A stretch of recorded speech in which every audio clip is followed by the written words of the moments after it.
All right, guys. Hey, it's Braeden. We're going to continue on with the back. I'm doing a three-part series of the main things that you're going to run into with the back. And I think one of the most valuable things you can do in Jiu-Jitsu is understand your opponent's options. Because if I know the things that he can do, it's significantly easier for me to react to them.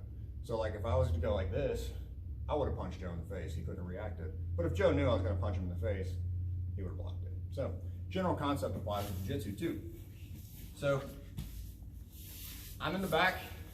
I'm doing everything the same. 1, 2, boom, boom, boom. I'm still falling to the outside. Now, I'm always looking for that first little hand control because that's the easiest one, it's the most powerful one, and it's the most direct. But a lot of times people get keen to all the hand things that you can do. And so a lot of the times whenever they're like holding onto my arms, they're not trying to split my hands apart. And so like if he's pulling my hands down super hard, it's really easy for me to start shooting rear naked chokes. But a lot of times they try to hold on and start fighting with their feet. So what I'm gonna have to look to do is switch off to a opposite side wrist control and move to the other side. So if he's holding me super tight, I'm gonna go same thing. I'm gonna grab 1 and I'm gonna grab 2. Now, the first option that I have is I can let go with my bottom hand and pin both hands for 1 split second just to shoot my hand through. So now I can still win this race. That's not the best option because a lot of the times you'll run into things like people who just won't let you establish grips and stuff like that. There's a lot of things that can happen, but this is like one of those quick things that you can catch it every once in a while and it's definitely worth trying. So again, real quick, all I do is I take my bottom hand and let go and I pin both hands for a split second with my one hand. It's not enough to control him, right? Like eventually he'll get his arm out, but it's enough time for me to shoot this hand to the shoulder and establish a good grip. Now when I establish this grip, I put my chin over my hand. So now if I take this hand out and Joe tries to get my hand off his shoulder, my head's in the way and I still have a hand to like push his hands away. So now it's real simple. I'm gonna make a small gable grip connection with my hands and I'm gonna drive my elbow into his back.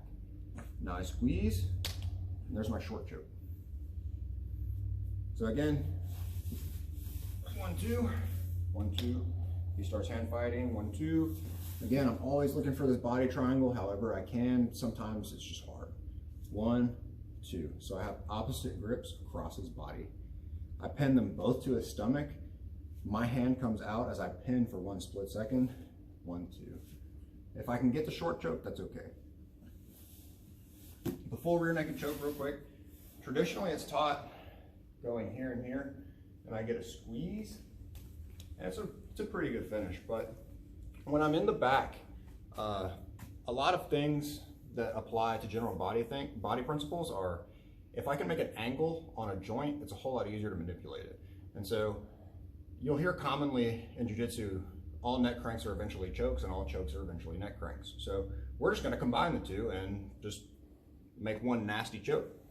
So when I'm here and here, I'm forgetting about the hand fighting, just general principles for the rear naked choke. I'm going all the way through, and now for me to get my hand through, if I keep my head super tight, it's really hard for me to punch through my own neck, right? So I'm gonna do one thing that makes it really easy. I'm gonna go like this, just move my head away. Now my hand shoots through the back. Now this would be my traditional finish where I just squeeze, but we're gonna make it a lot worse. My elbow that is supporting, which is my left arm, the arm that's not under his neck, I'm gonna rotate to put my elbow on the middle of his chest. Now you'll see I was talking about creating an angle with the joints. It turns his head. So boom, boom, turn the head, clamp.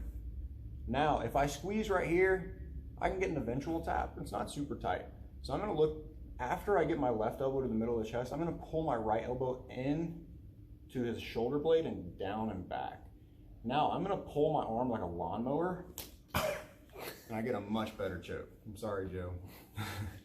One more time, I'll try to be a little bit lighter. It's just a nasty choke. So I'm here and here, I get my hand through, I'm establishing my good chin to hand connection. My head comes back, I shoot my hand like double karate chops, grab my own bicep here and here. My left elbow comes in top and I clamp in front of his shoulder. Now my right elbow, I'm digging in and back. Now I think like I'm starting a lawnmower and I pull my shoulder. you go. That's your third back control.